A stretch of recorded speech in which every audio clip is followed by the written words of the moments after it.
Hey guys, welcome back. This is How to Photoshop episode 2. Now, what I'm going to show you on this one is how to remove backgrounds a lot easier and better, and also the clone stamp tool, which is very amazing. You'll see for yourself. So I'm going to get an image up here of Nottingham Forest Football Club. Yes indeed.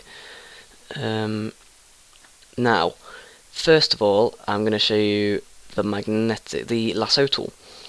So if I'm going to zoom in on this guy's face right here in the middle, the lasso tool, this is the freehand one. If you want to right click it, you can view different versions of it. If you want to outline his head, it will just make it so that you can focus on just this image. You can move it about, you can take it out of the background, you can do anything inside or outside of it. So if now it's highlighted, if I was to get my rubber, I wouldn't be able to rub outside it, you could see, but only inside. So if I was just trying to rub out the image without rubbing out any of the background, this will be helpful. My brush is a bit big. This will be helpful, so then I don't accidentally rub out the background, I just rub out his face like that. So now it's just disappeared. I can also, when it's highlighted,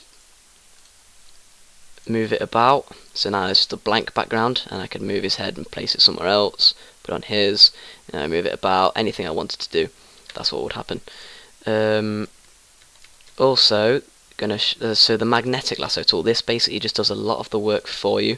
It's not really a freehand tool, but if I was to just go around the edges, it's a bit more complicated, seeing as the background isn't necessarily clear, but it still does do the job. Go around, I'm not actually clicking, it's doing a lot of the work for me, as you can see. It's done it a lot more clearer and better. It's missing a bit of the ear, but that's alright. It's done it a lot clearer because it's magnetic and it's done the work for me.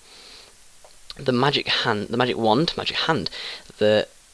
wand is just, you just click, it does the work for you. Wherever I wanted to click, it would do it for me. If I wanted to get a bit of the background, yep, that would highlight his face. If I wanted to, yep, highlight at the back, it would just get all the outlines of the black and white background, and it would be able to let me do my stuff for me.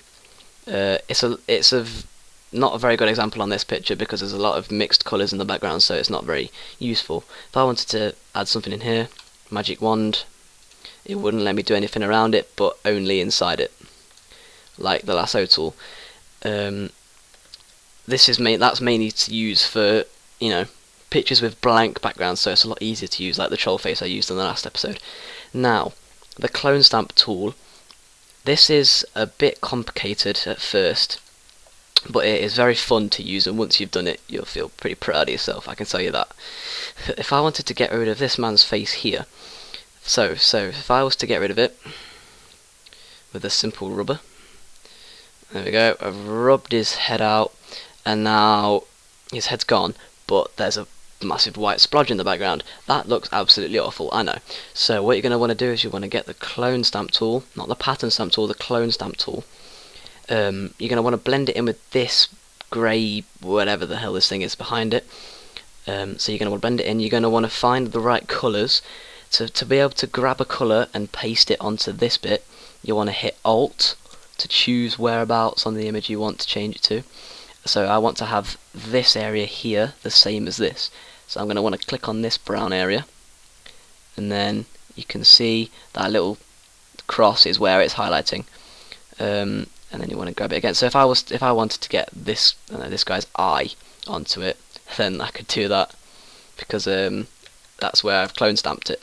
So you're going to want to hit Alt this bit. You're going to want to keep changing it a lot because it does move and it will interfere, like that bit here, with your work, and you don't want that to happen. So let's just get rid of that bit. There we go. You're going to want to go all the way through. I don't know why it's doing that. There we go. Yeah, you will get that often, so you have to keep changing it, hitting Alt and changing where the line is. Like that. That wasn't a very good idea. I'm going to get rid of this bit. You want to keep your finger on Alt just so it doesn't do the same thing over and over again. There we go.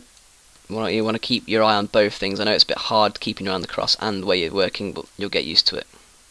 So there we go. Now I want to get this area onto this bit, so you want to grab this colour, and you want to do the same thing again, like so. There we go. And now you can see it's got little black lines in the middle. You want to grab one of them. Oh, yeah, there we go. Grab one of them. Go through it a bit. Oh, it's done that. Let's just get rid of that stupid thing. Now you want to grab this colour again. Just keep going over doing the same thing because it's all on the same pattern, you can see. Grab this black background. Go through this line.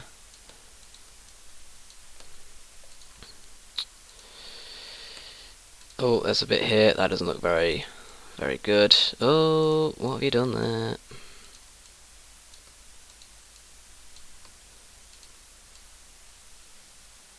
There we go. Now, if I was to zoom out, you could see now that it's blended in the background. His head's gone, and it's blended in with the background, and it's like his head was never even there. So that's how to use the clone stamp tool. It's very good. So if I wanted to get the lasso tool now, get this guy's head out very roughly, and then just get the navigation tool and drag his head around, and then I could do the same thing with this guy. I'd blend it in with this background by using the clone stamp tool. So yeah, thanks a lot for watching, guys. That's how to use the clone stamp tool. Next episode, I think I'm going to be showing how to use lighting effects like lens flare, darkness, brightness, you know, a lot of quite professional lighting effects that look quite good to make your image stand out a bit more. So thanks a lot for watching, guys. Subscribe for more how-to videos, and I will see you next time.